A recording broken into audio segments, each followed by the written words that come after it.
escorté. On a déjà été le voir l'attaque. Ils ont distribué 6 000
Très sincère, grande joie et une profonde émotion de vous accueillir aujourd'hui pour cette visite historique.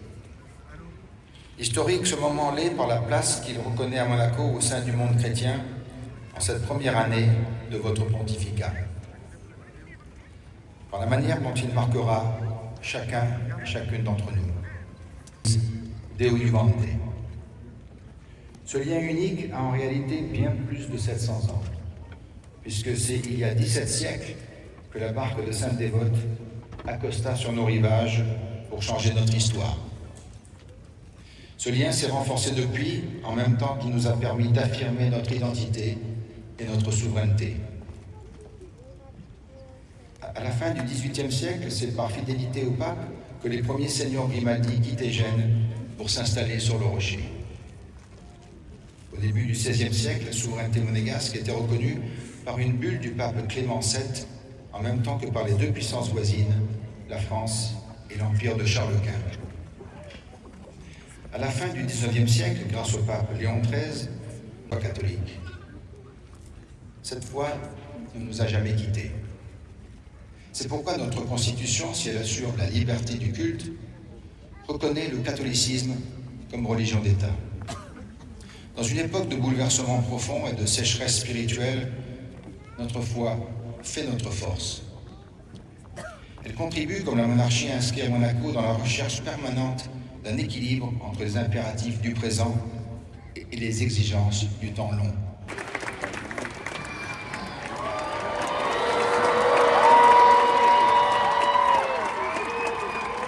Merci, merci. Altesse Sérénissime, chers frères et sœurs, je suis heureux de passer cette journée parmi vous et d'être le premier des successeurs de l'apôtre Pierre des temps modernes à se rendre en principauté. Et la logique de la toute-puissance blesse le monde et compromette la paix. Dans la Bible, comme vous le savez, Ce sont les petits qui font l'histoire. Les spiritualités authentiques entretiennent cette conscience. Il faut avoir confiance en la providence de Dieu, même lorsque le sentiment d'impuissance ou l'insuffisance prévaut. Car nous croyons que le royaume de Dieu est semblable à une minuscule graine qui devient un arbre. Bien sûr, cette foi ne change le monde que si nous assumons nos responsabilités historiques. La composition plurielle de votre communauté, la majorité de citoyens originaires d'autres pays du monde. Parmi eux, beaucoup occupent des postes de grande influence dans les domaines économiques et financiers. Un grand nombre exercent des fonctions de service. Les visiteurs et touristes sont également nombreux. Vivre ici est pour certains un privilège et pour chacun un appel spécifique à s'interroger sur sa propre place dans le monde. Aux yeux de Dieu, rien ne doit être reçu en vain. Enseignez à prier. Donnez-nous aujourd'hui notre pain quotidien. Et en même temps, il dit, cherchez avant tout le royaume de Dieu et sa justice. Cette logique de liberté et de partage est au fondement de la parabole du jugement dernier, qui met les pauvres au centre. Le Christ juge qui siège sur un trône s'identifier à chacun d'eux. Vous êtes parmi les rares pays du monde à avoir comme religion d'État la foi catholique. Ce nous met devant la souveraineté de Jésus qui engage les chrétiens à devenir dans le monde un royaume de frères et sœurs, une présence qui n'écrase pas.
Faire venir les enfants.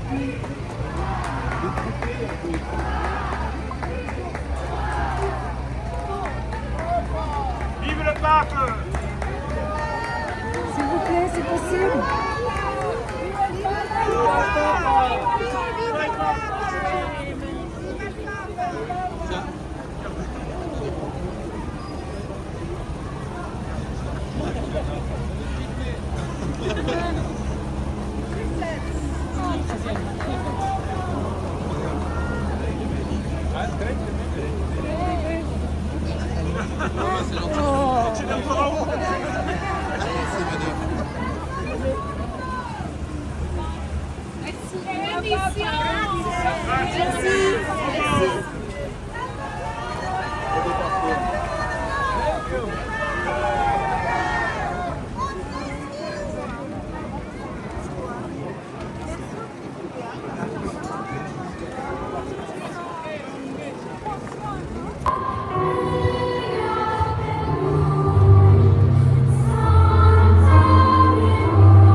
nobis.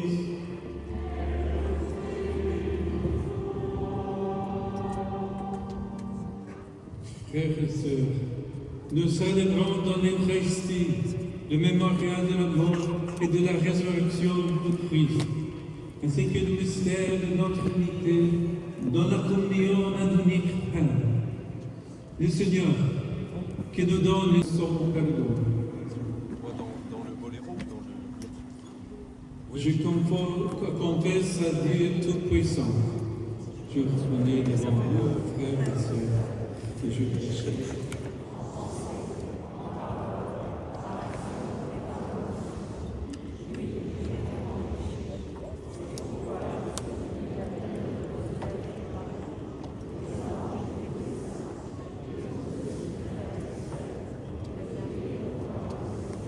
Que Dieu Tout-Puissant nous fasse miséricorde, qu'il nous pardonne nos péchés et nous conduise à la vie éternelle.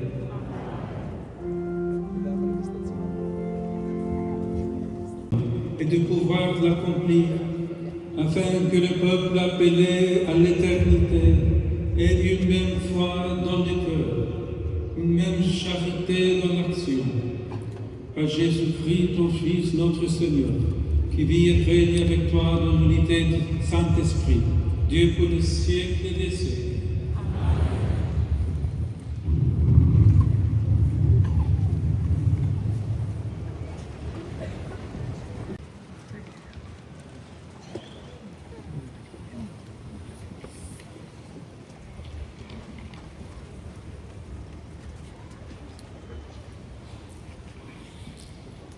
Lecture du livre du prophète Ézéchiel. Ainsi parle le Seigneur Dieu. Je vais prendre les fils d'Israël parmi leurs terres. J'en ferai une seule nation dans le pays, sur les montagnes d'Israël. Ils n'auront tous qu'un seul roi. Ils ne formeront plus deux nations. Ils ne seront plus divisés en deux royaumes. Ils seront mon peuple. Alors les nations sauront que je suis le Seigneur, celui qui sanctifie Israël, lorsque mon sanctuaire sera au milieu d'eux pour toujours. Parole du Seigneur.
Le Seigneur soit avec vous.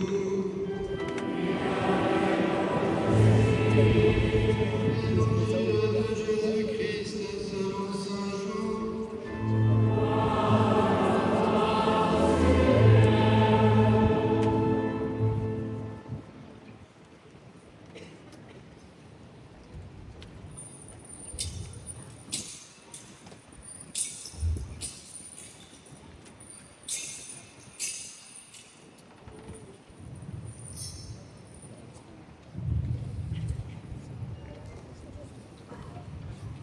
En ce temps-là,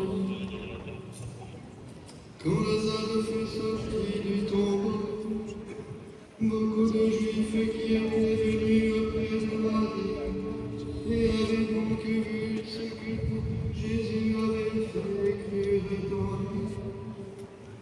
Mais quelques-uns avaient retrouvé les pharisiens pour leur raconter ce qu'il avait fait.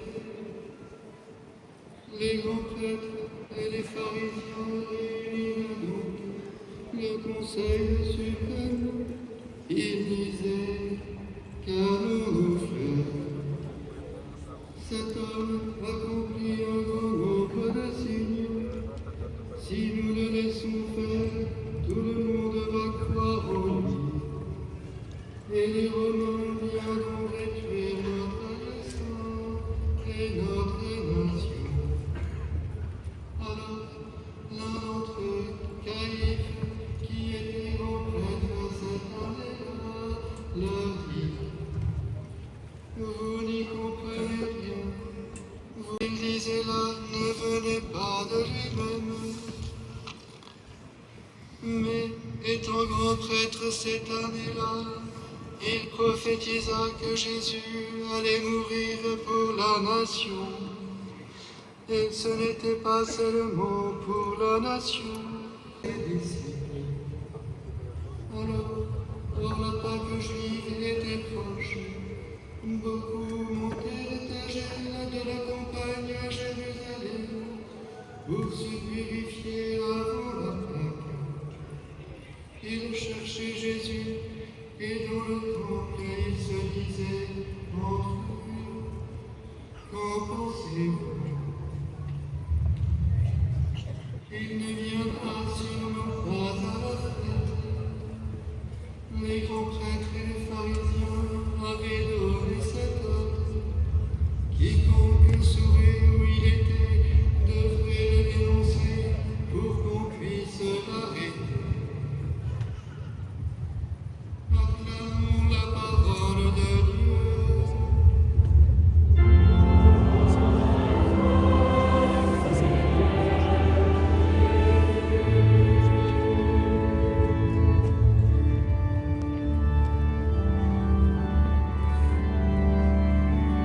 Décidèrent de le tuer. Pourquoi cela lui arrive-t-il? Parce qu'il a ressuscité Lazare d'entre les morts, parce qu'il a redonné la vie à son ami, après avoir pleuré devant sa tombe, en s'unissant à la douleur de Marthe et de Marie. C'est précisément Jésus, venu dans le monde pour nous libérer. Il ne s'agit pas d'une fatalité, mais d'une volonté précise et mûrement réfléchie. Le verdict de Caïphe et du Sanhédrin résulte d'un calcul politique fondé sur la peur. Si Jésus continue à donner des espérances, transformant la souffrance du peuple en joie, les Romains viendront et ravageront le pays. Au lieu de reconnaître en Nazareth le Messie, c'est-à-dire le Christ tant attendu, les chefs religieux voient en lui une menace. Le regard est faussé, au point que ce sont précisément les docteurs de la loi qui la transgressent. Oubliant la promesse de Dieu à son peuple, ils veulent tuer l'innocent, car derrière le peur se trouve l'attachement. Sa providence fait de ce verdict meurtrier le moyen de manifester un dessein d'amour suprême, malgré sa méchanceté. Caïphe a prophétisé que Jésus allait mourir pour la nation. Nous assistons ainsi à deux mouvements opposés.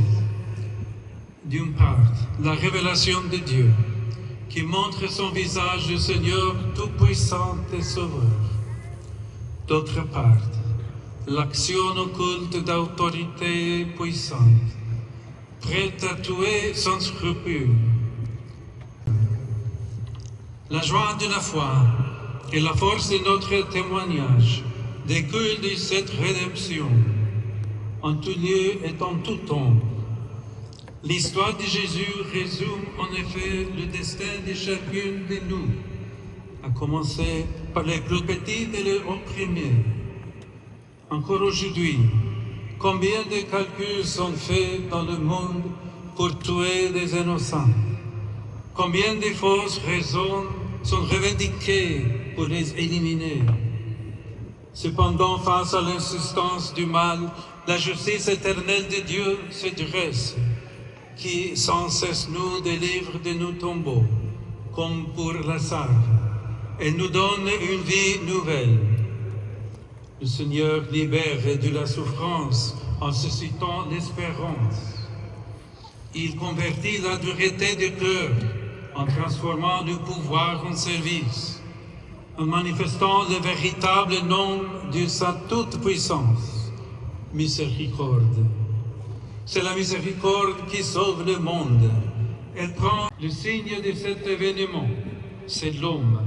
C'est Lazare, appelé hors du tombeau. C'est nous, pécheurs pardonnés. C'est le crucifié ressuscité, auteur du salut. Il est le chemin, la vérité et la vie qui soutient notre pèlerinage et la mission de l'Église dans le monde. Donner la vie de Dieu, une tâche sublime, est impossible sans donner notre vie au prochain. Une tâche passionnante et féconde lorsque l'Évangile éclaire nos pas.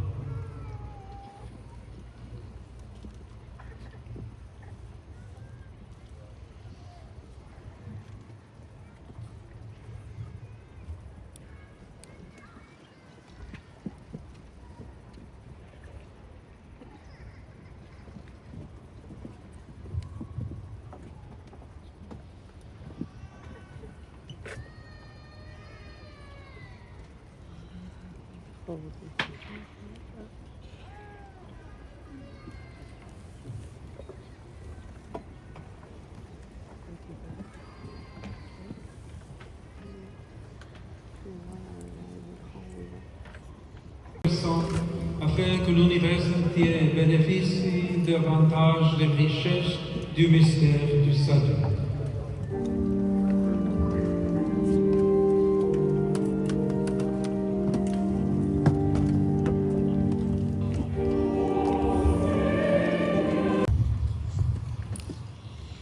Pour la Sainte Église, que le Sauveur lui donne la paix, la préserve sur toute la terre et la rassemble dans l'unité.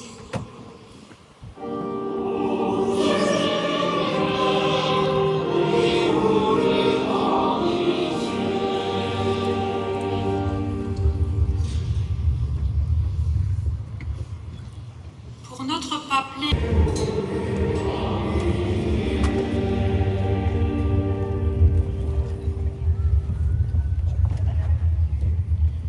pour les responsables de la vie publique, que le prince de la paix leur inspire des projets de justice et leur confère le courage de construire une véritable amitié entre les peuples.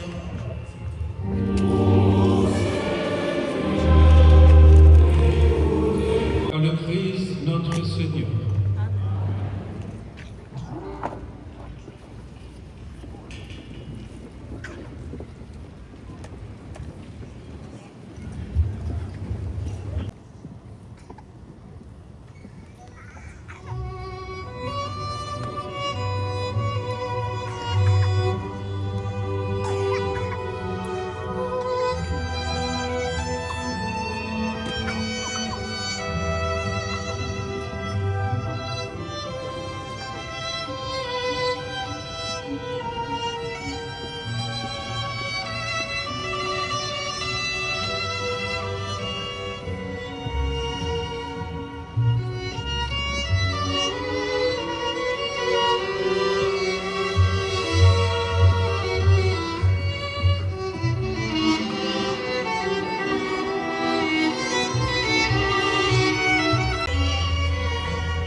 Priez, frères et sœurs, que mon sacrifice, qui est aussi le vôtre, soit agréable à Dieu le Père Tout-Puissant.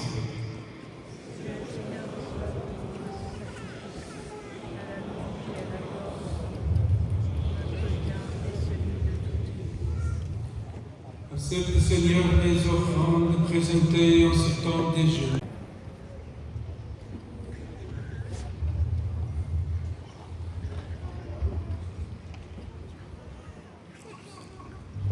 Le Seigneur soit avec vous. Élevons notre cœur. Rendons grâce au Seigneur notre Dieu.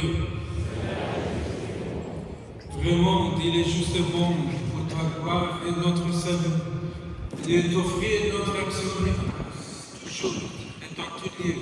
Seigneur Père très saint, Dieu éternel et tout-puissant. Oui, l'univers entier, sauvé par la passion de ton Fils, peut désormais proclamer ta grandeur.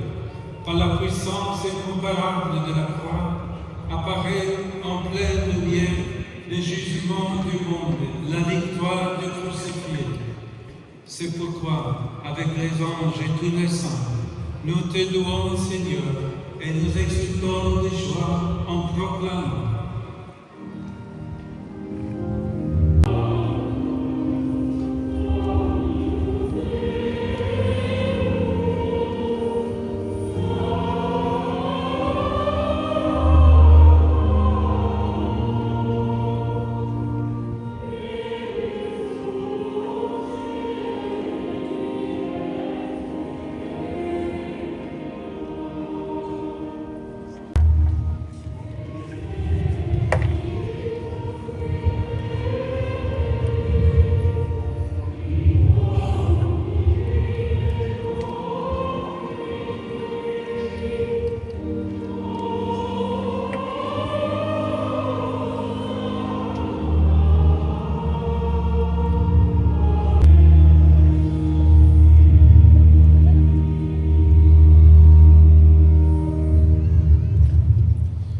Vraiment saint, Dieu de l'univers, il est juste que toute la création proclame ta louange, car c'est toi qui donnes la vie, c'est toi qui sanctifies toutes choses.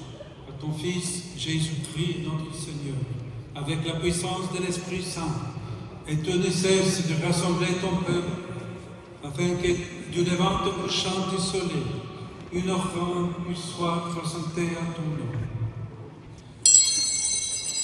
C'est pourquoi nous te supplions, Seigneur, de consacrer toi-même les offrandes que nous apportons, sanctifiées par ton Esprit, pour qu'elles deviennent le corps et le sang de ton Fils. Et prie le pain, et te rendant grâce, il dit la bénédiction, et remplit le pain, et le donne à ses disciples en disant: Prenez et mangez en tous. Ceci est mon corps, livré pour vous.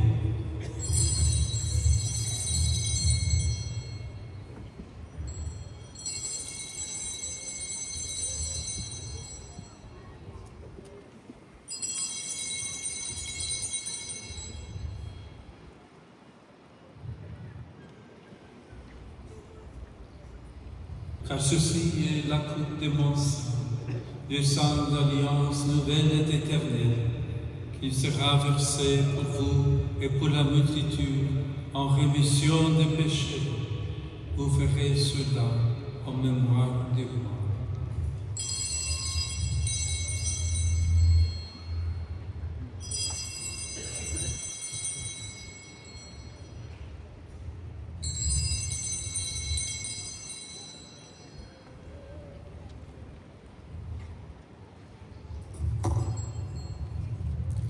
et les grandes lumières de ton Fils, de sa passion qui nous soit, de sa glorieuse résurrection et de son ascension dans le ciel, alors que nous attendons son dernier avènement.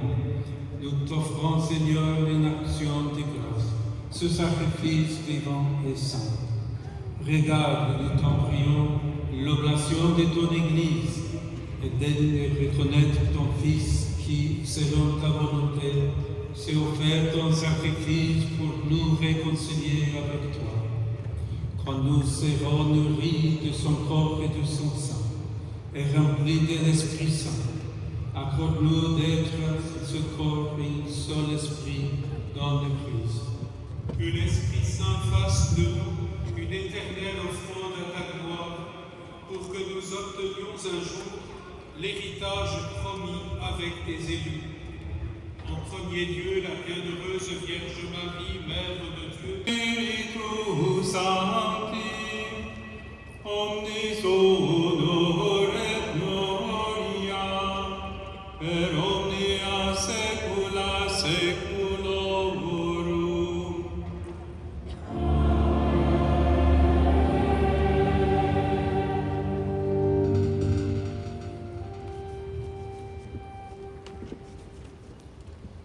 Precepti salutaris moniti, et divina institutione formati, alebus dicere. Pater noster, qui es in celis, sanctificetur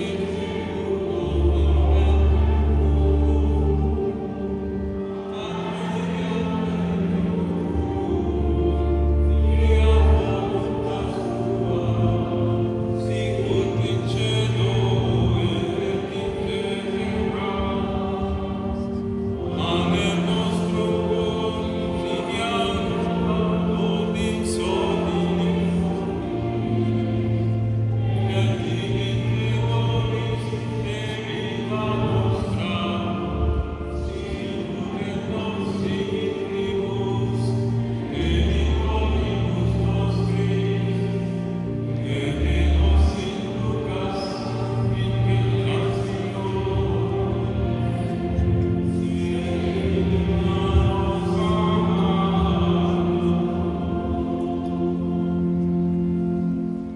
Délivre-nous de tout mal, Seigneur, et donne la paix à notre temps. Soutenez-nous par ta miséricorde, nous serons libérés de tout péché.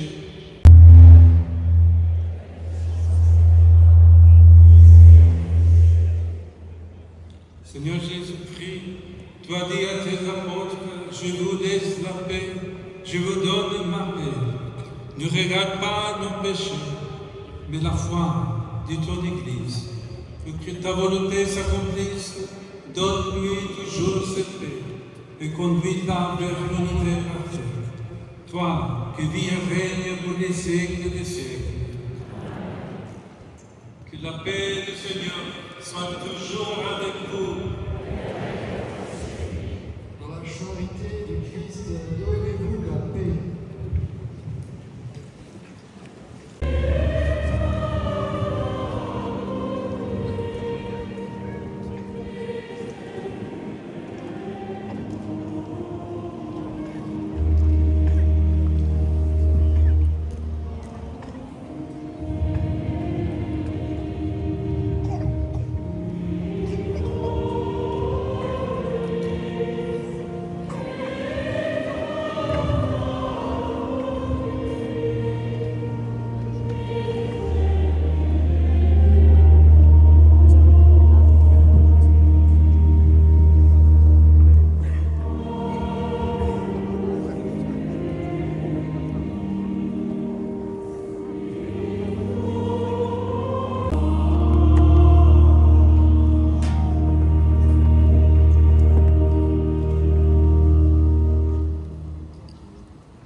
Voici l'agneau de Dieu, voici celui qui enlève le péché du monde. Heureux les invités au repas des noces d'agneau. Seigneur Jésus,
Dieu souverain, nous te le demandons, Clément, puisque tu nous as fait communier au corps et au sang très saint de ton Fils.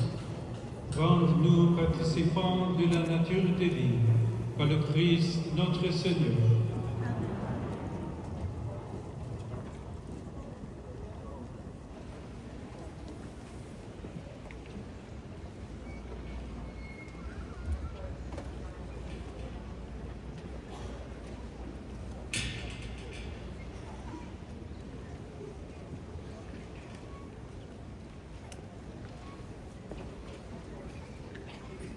Très Saint-Père,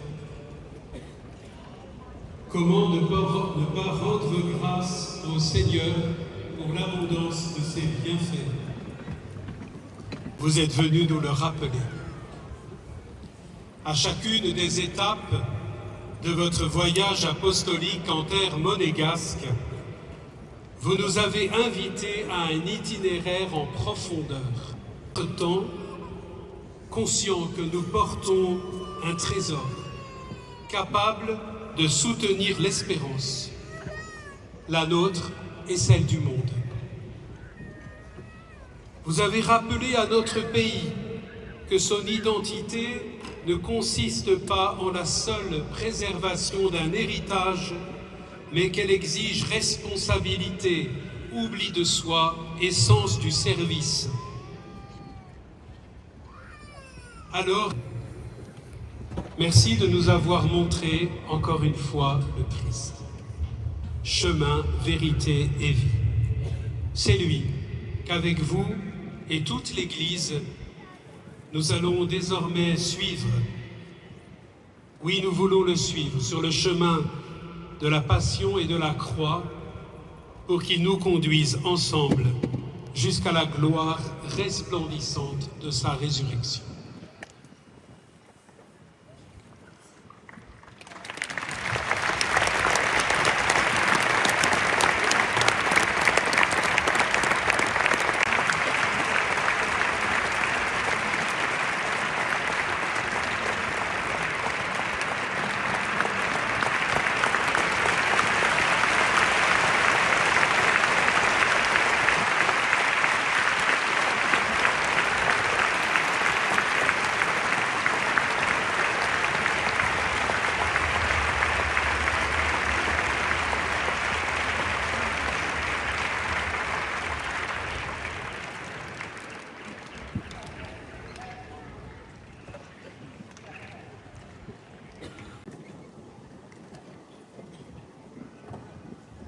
Dominus vobiscum.